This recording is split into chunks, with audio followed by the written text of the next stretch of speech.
E hoje eu quero falar sobre isso com vocês. Por isso, abra a sua Bíblia no Salmo 85. Salmo 85. E o tema hoje é um clamor por avivamento. O meu clamor hoje, amanhã, e se você puder, na hora do almoço, amanhã e todos os dias da semana, clame para Deus avivar a sua casa. Clame para Deus avivar a minha vida, a vida do seu pastor, do seu líder. Queremos ser uma igreja avivada. Salmo 85 é um clamor por avivamento. Diz assim, eu vou ler na tradução Revista e Atualizada. Diz assim, o salmista: favoreceste, Senhor, a tua terra, restauraste a prosperidade de Jacó, perdoaste a iniquidade de teu povo, encobriste os seus pecados todos. A tua indignação reprimiste a toda, do furor da tua ira te desviaste. Restabelece-nos, ó Deus, da nossa salvação, e retire de sobre nós a tua ira. Serás para sempre irado contra nós? Prolongarás a tua ira por todas as gerações? Porventura não tornarás a vivificar-nos, para que em ti se regozije o teu povo? Mostra-nos, Senhor, a tua misericórdia e conceda-nos a tua salvação. Escutarei o que Deus, o Senhor, disser, pois falará de paz ao teu povo e aos seus santos, e que jamais caiam em insensatez. Próxima está a sua salvação dos que o temem, para que a glória assista em nossa terra. Encontraram-se a graça e a verdade, a justiça e a paz se beijaram. Da terra brota a verdade, dos céus a justiça baixa o teu olhar. Também o Senhor dará o que é bom, e a nossa terra produzirá o seu fruto. A sua justiça irá diante dele, cujas pegadas ele transforma em caminhos. Diga glória a Deus. Hoje nós vamos falar sobre um clamor por avivamento. E nós vamos clamar nesses dias por avivamento. Aleluia! E aqui eu separei este salmo, que talvez no título da sua Bíblia está escrito Salmo de Coré ou de Corá. É um salmista que, não sei se você sabe, os filhos de Coré, lá na época de Moisés, eles se rebelaram contra Moisés, homem de Deus, e receberam o juízo de Deus, onde eles foram engolidos pela terra. Mas é curioso que essa família também recebeu graça de Deus, e nós temos muitos salmos escritos pelos filhos de Coré. Estamos lendo um, por isso que há sempre uma segunda chance. É interessante que esse salmo aqui, possivelmente, ele foi escrito depois do cativeiro babilônio, porque ele não fala nem dos muros, nem de Jerusalém, nem do templo. Então é possível que ele foi pós-cativeiro babilônico, e porque no cativeiro a Jerusalém ficou devastada, eles entraram numa crise espiritual, numa crise econômica, e esse salmo parece que é escrito dentro desse contexto. E você vai perceber que esse salmo, ele olha para três direções. Ele olha para o passado, ele olha para o presente e ele olha para o futuro. Para o passado, para recordar das misericórdias de Deus. Para o presente, porque ele clama por restauração e avivamento. E para o futuro, para se apropriar das suas promessas. E eu dividi esse salmo nesses três tópicos: passado, presente e futuro. Primeira coisa, a primeira direção que a gente vê nesse salmo, irmão, olha só, no versículo 1 ao 3, o salmista aqui, ele, para clamar a Deus por avivamento, ele olha para o passado, recordando-se das misericórdias do Senhor. Olha só, Salmo 85, de 1 a 3. Favoreceste, Senhor, a tua terra, restauraste a prosperidade de Jacó, perdoaste a iniquidade do teu povo, encobriste os seus pecados todos, a tua indignação reprimiste toda do teu furor, da tua ira, se desviaste. Então você percebe que todos os verbos aqui, nos versículos de 1 a 3, você percebe que estão no passado. No pretérito imperfeito ou perfeito, pastora Miriam? Seja imperfeito ou perfeito, está no passado. Que até ela pensar em me responder, eu já perdi uns minutos aqui. Então você vê que esse salmista, ele olha para o passado, e ele fala no versículo 1, favoreceste, no versículo 2, perdoaste, e no versículo 3, reprimiste, ou seja, está tudo aqui no pretérito perfeito. É como se ele tivesse, o salmista, vivendo uma crise, uma sequidão, vivendo um problema espiritual, e aí ele resolve olhar para onde? Para o passado. E quando ele olha para o passado, ele vê o favor de Deus. E muitas vezes na nossa vida é assim, irmãos. Às vezes a gente está passando um momento difícil, de turbulência, de crise. O que a gente tem que fazer? Olhar lá para o passado, para aquilo que Deus já fez, porque Deus agiu poderosamente. Você já teve experiências tremendas com Deus lá no passado, e o que Deus fez no passado é uma garantia do que Ele vai fazer hoje, no presente. Digam glória a Deus. Então, esse Deus maravilhoso, que o salmista olha para o passado, ele pensa assim, a lógica do salmista: o Deus que fez, é o Deus que faz, e é o Deus que fará. Deus já fez algo na sua vida no passado, e eu vim dizer para você que Ele vai continuar fazendo no presente, e Ele fará no futuro, porque Ele já te favoreceu, e vai continuar te favorecendo, em nome de Jesus. Então essa é uma dica para você, quando você está vivendo um momento de seca, de cativeiro, de turbulência espiritual, olhe para o passado. Eu quero dizer para vocês aqui, Igreja Batista Água Viva, alto e bom som, Deus já fez muitas coisas nessa igreja no passado. Deus já se moveu poderosamente aqui no passado. Nós somos a igreja que somos porque Deus se moveu de uma maneira assim extraordinária no passado. Eu pessoalmente estou aqui há 32 anos e vivemos muitas experiências de unção. Você tem uma ideia? Nós vivemos momentos aqui de tanta unção do Espírito Santo, que tem pessoas que caíam ao chão e ficavam a noite inteira aqui na igreja. Tem pessoas aqui que recebiam tanto da parte de Deus, que foram libertos de vícios, que foram libertos de fortalezas. Pessoas aqui foram batizadas com o Espírito Santo. Alguns de vocês não lideravam, tinham medo, mas receberam uma unção tremenda. Hoje estão sendo agentes de Deus para a glória dele. Então fala para o seu vizinho: o Deus que fez é o Deus que faz, e o Deus que fará. Ainda olhando para o passado, a segunda coisa é que você vê no versículo 2: perdoaste a iniquidade do teu povo, encobriste todos os seus pecados. Irmãos, nós temos que ver um texto bíblico, ver Cristo, mas nós temos que ver como que esse salmista via. Então, esse salmista, ele viu que o que Deus fez, ou seja, perdoou o pecado do seu povo. Ou seja, aqueles sacrifícios que eles faziam no Velho Testamento, no templo, eles estavam vivendo no passado Mas eles olhavam para Cristo, porque cada cordeiro daquele que era imolado e derramava o seu sangue, apontava para Jesus.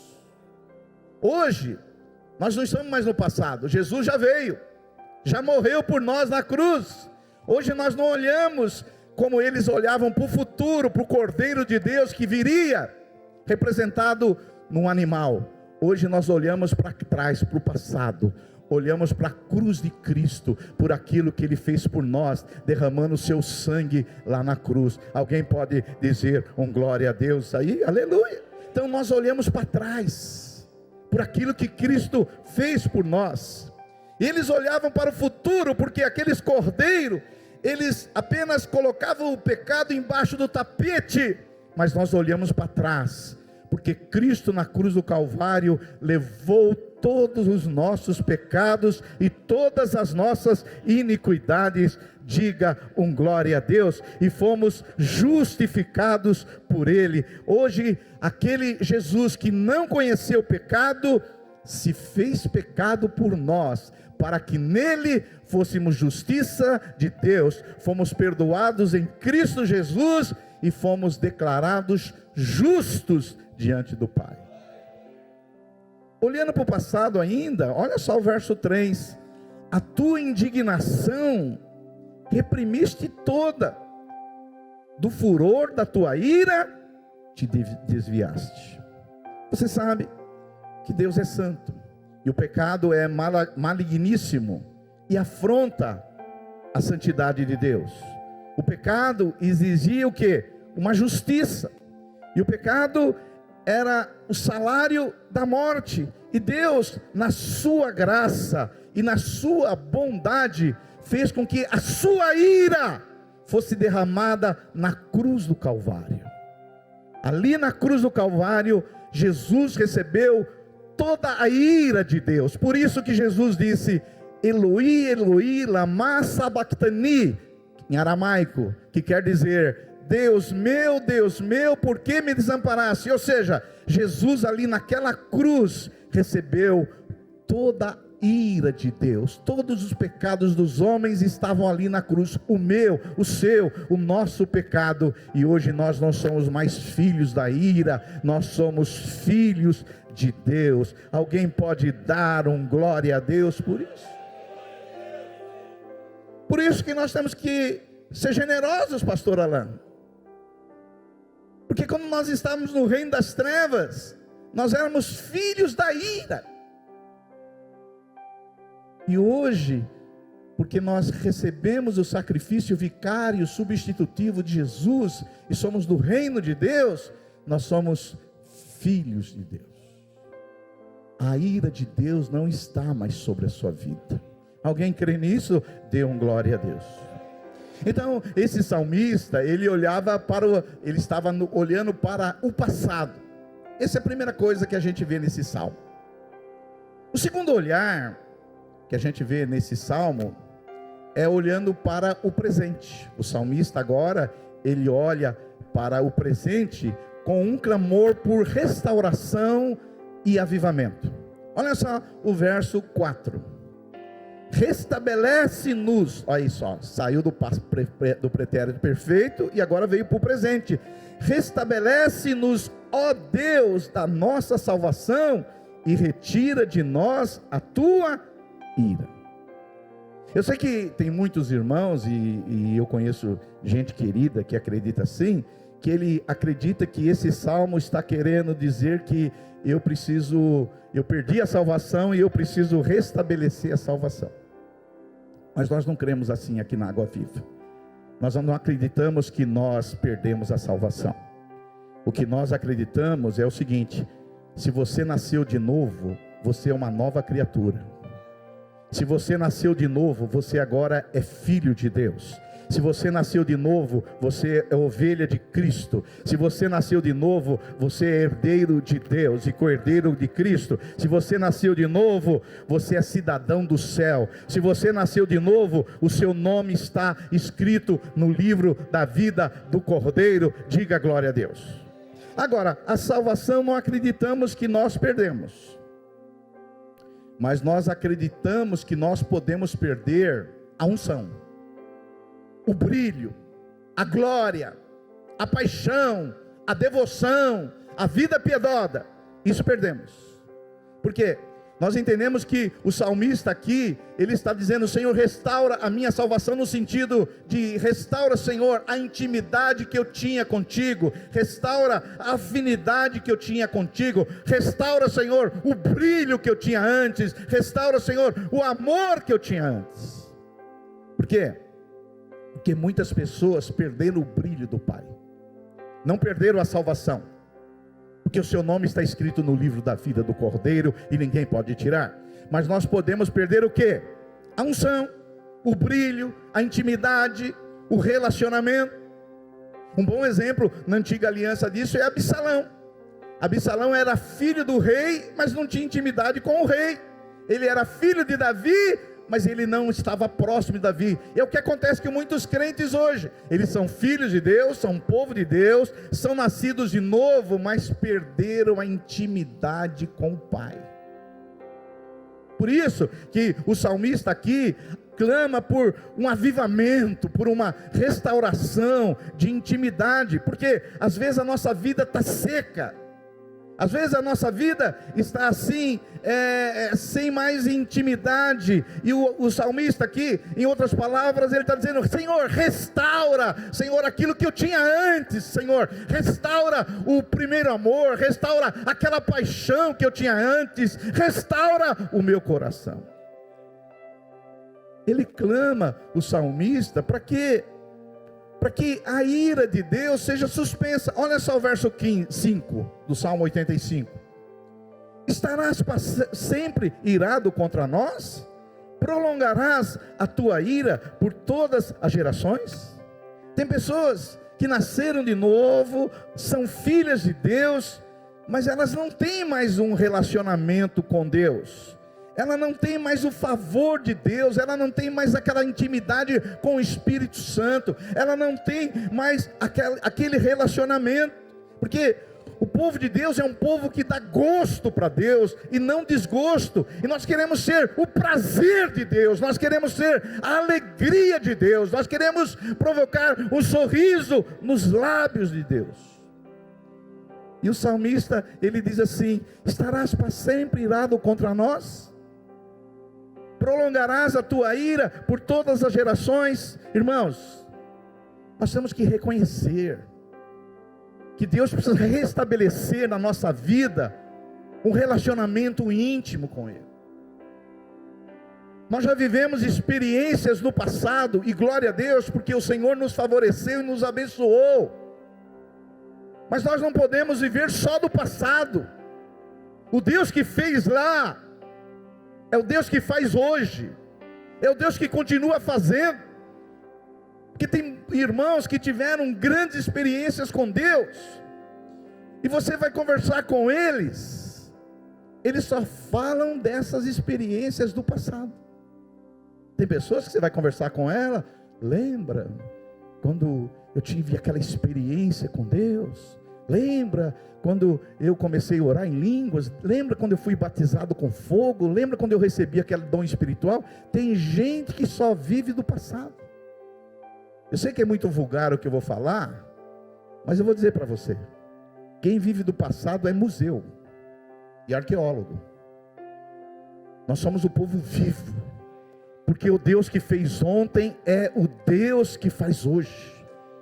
Nós não queremos ser esses crentes relapso, que não dá alegria para Deus, que são filhos, porque nunca vão deixar de ser filhos, mas são desgosto para Deus. Nós não queremos ser filhos que não agradam o coração de Deus. Nós não queremos ser filhos que não tragam alegria ao coração do Pai. Nós não queremos ser filhos que não se deleita em Deus. Não queremos deixar Deus desgostoso, mas nós queremos ser o prazer de Deus. Por isso nós precisamos clamar por avivamento. O que a nossa igreja mais precisa hoje, eu vou dizer para você, é avivamento.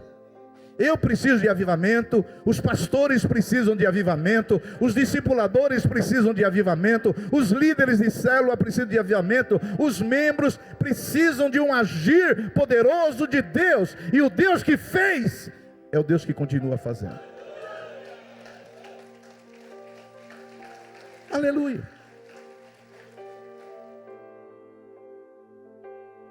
Olhando ainda para o presente, olha só o verso 5 do salmista. Ele viu o passado e agora ele está com o olhar para o presente. Olha só o verso 6.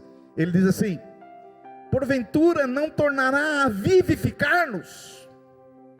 A palavra vivificar no grego, no hebraico, eu estava consultando, tem uns 10 significados. Você tem uma Bíblia de estudo, depois você estuda essa palavra vivificar-nos. Vivificar significa trazer vida novamente. Vivificar significa avivamento. Vivificar significa ativar. Vivificar significa trazer uma vida plena, uma vida abundante. Então, a oração do salmista, meus irmãos, para o presente é: porventura, Senhor, não tornarás a vivificar-nos? Porventura, Senhor, o Senhor não vai trazer aquela vida com que nós já vivemos, aquela unção que nós já temos, aquele poder que foi manifestado em nós, sobre nós? O Senhor não vai fazer isso. E nós estamos clamando por avivamento, porque o dia que a sua vida for avivada, a sua vida muda.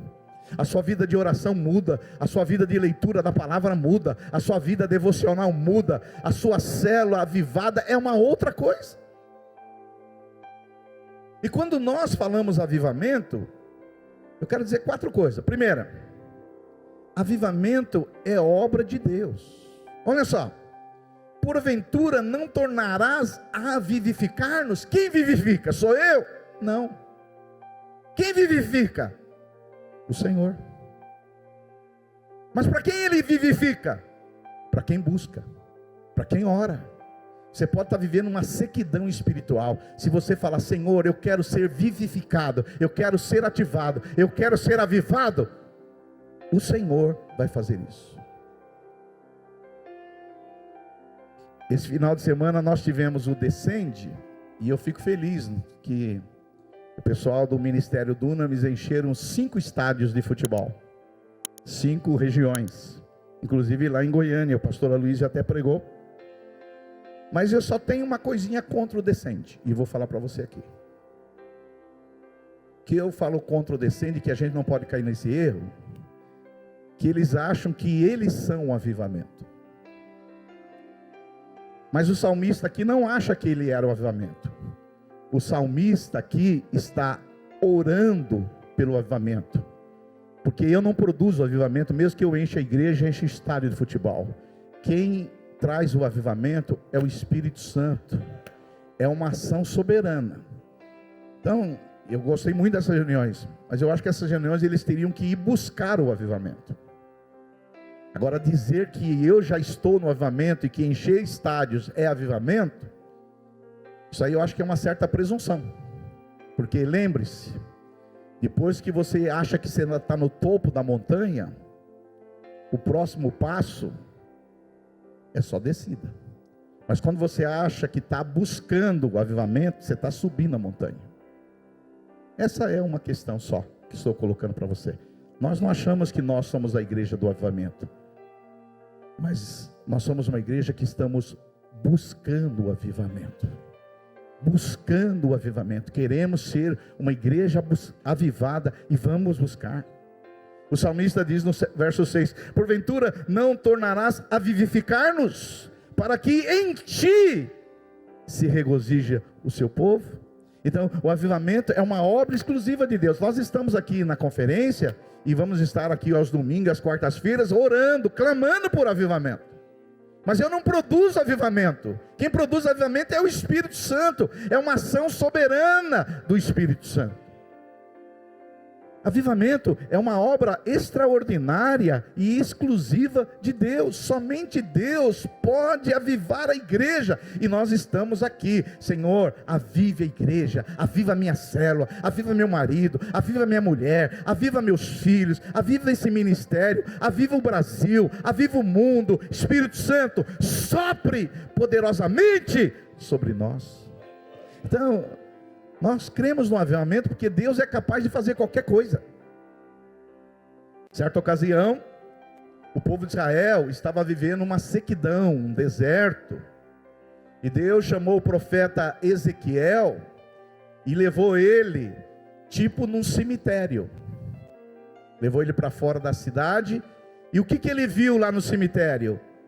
Um vale de ossos secos. E o Senhor fez a pergunta para Ezequiel: poderão, Ezequiel, reviver esses ossos, ó filho do homem?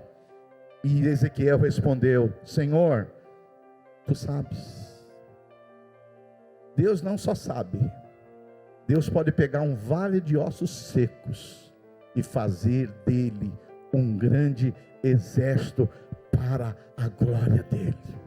Ele pode pegar o vale de ossos secos, que é a sua casa hoje, e fazer da sua casa um grande exército. Ele pode pegar a sua célula, que está um vale de ossos secos, e soprar pelo poder dele, e levantar um grande exército daquele lugar. O poder do Espírito Santo, ele pega crentes mornos, apáticos, fracos, desanimados, cheios do poder do Espírito Santo, e levanta cheio de vida para a glória dele. Porque Deus fez, mas Deus também é o Deus que faz. O verso 6, o salmista, ele diz assim: porventura, Senhor, não tornarás a vivificar? Ou seja, o Senhor já fez isso antes. O Senhor já derramou o seu poder. Na história, quando olhamos para trás, nós vimos vários avivamentos. No dia de Pentecostes, lá em Jerusalém, aconteceu um grande avivamento. Depois aconteceu um grande avivamento na cidade de Samaria, na cidade de Efésios. Aconteceu um grande avivamento na Reforma Protestante. Aconteceu um grande avivamento na África, no país de Gales, nos Estados Unidos. E eu creio que esse avivamento pode voltar de novo, vir sobre o Brasil, vir sobre as nossas igrejas nesse lugar. Você crê? Diga um glória a Deus por isso. Então, o que o salmista está pedindo para Deus, e a gente entra de carona na oração do salmista, não é algo que Deus nunca fez, pastor William. É algo que Deus já fez, e Ele pode voltar a fazer. Esses dias eu vim orar aqui de manhã.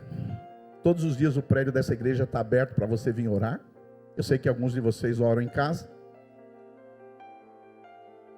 E eu estava vindo sozinho. E assim o Espírito, assim, senti como fosse do Espírito. Essa rua cheia. Uma multidão de gente com fome, com sede de Deus, vindo buscar a presença de Deus. O salmista está dizendo: Senhor, o Senhor fez lá no passado, faz na nossa vida, faz na nossa família, faz na nossa igreja. Porque se formos uma igreja avivada, irmão, tudo muda. E a primeira coisa que muda, o verso 6 diz assim: porventura não tornarás a vivificar-nos, para que em ti se regozije o teu povo. Irmão, um efeito de um avivamento é um povo regozijante. Olha só: porventura não tornarás a vivificar-nos, para que em ti se regozije o teu povo. Quando você for mais cheio do Espírito Santo que você você não vai ter essa cara aqui que está olhando para mim, não. Não é essa cara aqui, não. Você vai vir para um culto diferente, não é? Você vai vir para uma reunião diferente. Você vai vir regozijando, se alegrando. Me alegrei quando me disseram: vamos à casa do Senhor. Porque ainda nós estamos vivendo uma época, por isso que nós estamos precisando de avivamento, porque os líderes, os ministros, eles têm que ficar dando cordinha para você poder se mexer. Então tem irmãos que estão vivendo ainda a época do soldadinho. Ele não está ativado, ele não está avivado. Então aí ele recebe uma carga aqui de domingo, uma carga rápida, usando uma bateria de um carro. E aí ele é carregado. Aí ele, o soldadinho, só que amanhã ele tem um probleminha, dá uma descarregada um pouquinho, terça, quarta, quinta, sexta. Quando chega no sábado, a bateria já está descarregada. Aí no domingo, ele vem aqui, e os ministros aqui, que ministram, tem que, abre a boca, irmã, canta mais alto, fala mais alto. Mas o dia que você tiver uma experiência real, profunda, transformadora com o Espírito Santo, o seu louvor não vai começar aqui não, o seu louvor já vai começar lá na sua casa. Você vai vindo aqui, pegando fogo para a glória do Senhor, aleluia.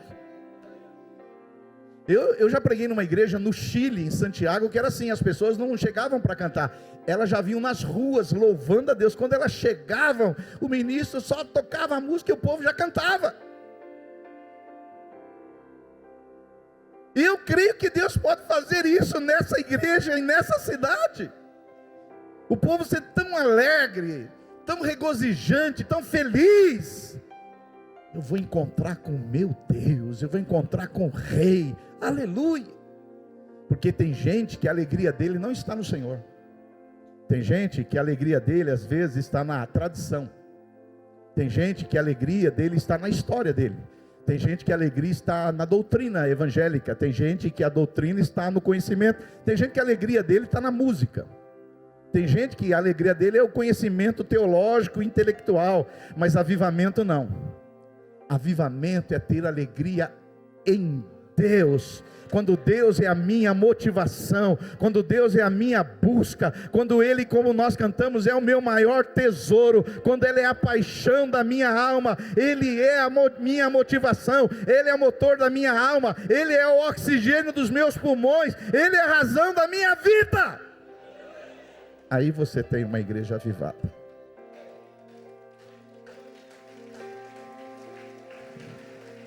Eu estou pregando isso aqui porque você pode estar achando que eu estou pregando utopia, mas eu acredito que isso pode acontecer aí na sua vida, na sua família, na sua célula, na sua casa. Eu estou pregando isso porque eu acredito. Eu estou usando meus pulmões, minhas cordas vocais, eu estou usando tudo aqui para você ser ativado em nome de Jesus. E por último, o salmista olhou para trás, viu o que Deus fez. O salmista olhou para o presente, aquilo que Deus faz. E por último, o salmista olhou para o futuro. Olha só, no verso 8. Depois que a pessoa é vivificada, avivada, cheia do Espírito Santo, olha só o verso 8. Escutarei o que Deus, o Senhor, disser. O salmista, à medida que ele é cheio do Espírito Santo, ele começa a estar mais atento à voz de Deus. Ele ouve mais a voz de Deus. E não só ouve, ele ouve e obedece e toma a palavra para a vida dele. E ele começa a ter fome pela palavra. Hoje as pessoas estão com fome do Instagram. Hoje as pessoas estão com fome de redes sociais. Tem alguns de vocês que se tirar o celular, você entra em estado de abstinência. Tirar o celular, você ficar 5 minutos sem o celular, você entra em estado de choque. Hoje eu vim dizer para você, essa fome que você tem pelo Instagram, é ter fome por Deus, pela palavra de Deus, para buscar a Deus, para obedecer a Deus. Essa fome. E o salmista diz assim: escutarei o que Deus, o Senhor, disser. Eu vim dizer para você hoje aqui, nesses dias, você pode ser tão ativado e avivado, que você pode ter um período na sua vida que você vai ouvir a voz de Deus como você nunca ouviu antes. É um novo ciclo, um novo tempo, uma nova unção, uma nova peregrinação, um novo poder na sua vida, em nome de Jesus Cristo.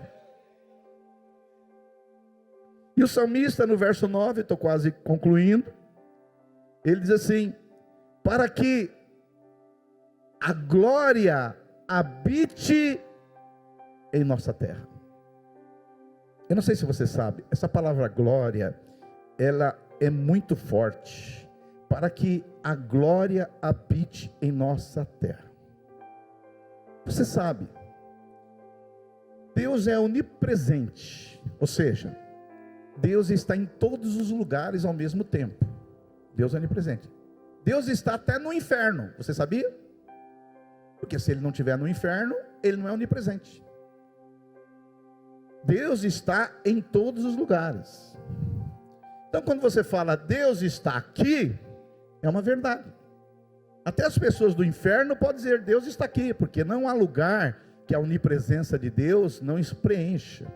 Porque se Ele não estiver no inferno, Ele não é onipresente. Deu para entender essa questão? Mas uma coisa é a presença de Deus onipresente, em todos os lugares. Outra coisa é quando Deus manifesta a sua presença. No inferno, Deus não manifesta a sua presença. E quando Deus manifesta a sua presença, nós chamamos de glória. Por exemplo, você vê que no Antigo Testamento, Deus estava em todas as nações, porque Ele é onipresente. Mas lá, Ele se manifestava naquela coluna de fogo, através do que alguns dizem que é a Shekinah de Deus, ainda que essa palavra não esteja na Bíblia.